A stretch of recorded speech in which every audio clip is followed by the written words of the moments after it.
Alléluia, gloire à Dieu.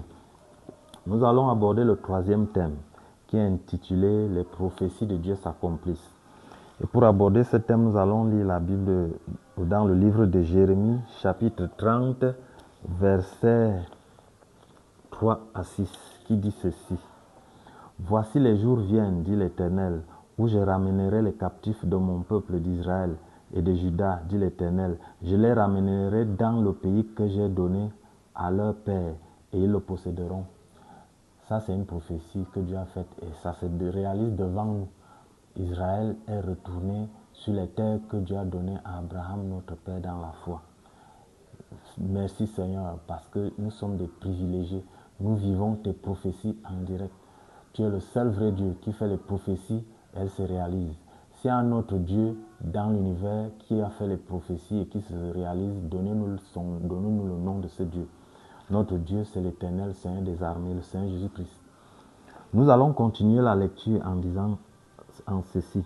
Ce sont ici les paroles que l'Éternel a prononcées sur Israël et sur Juda. Ainsi par l'Éternel, nous entendons des cris d'effroi, c'est l'épouvante, ce n'est pas la paix. Dieu a dit que ce retour ne va pas se faire dans la paix, ça va se faire dans la guerre. Et ça se passe exactement comme il a dit.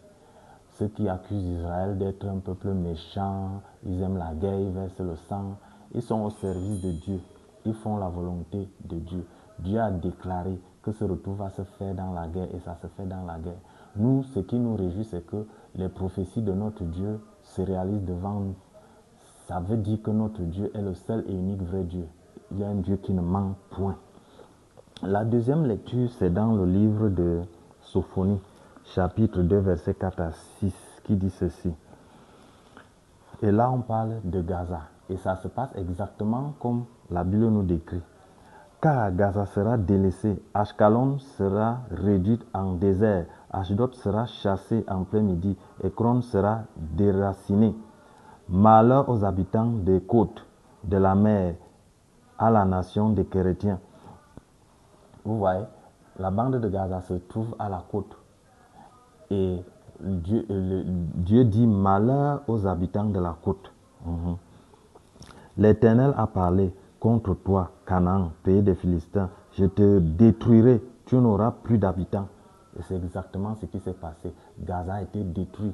Il n'y a plus de maisons là-bas, il n'y a plus d'habitants là-bas.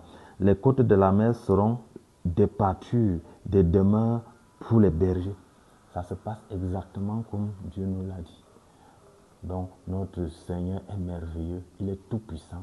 Quand il annonce des choses des milliers d'années à l'avance, des siècles à l'avance, ces choses se passent exactement comme il a déclaré. Gloire à Dieu.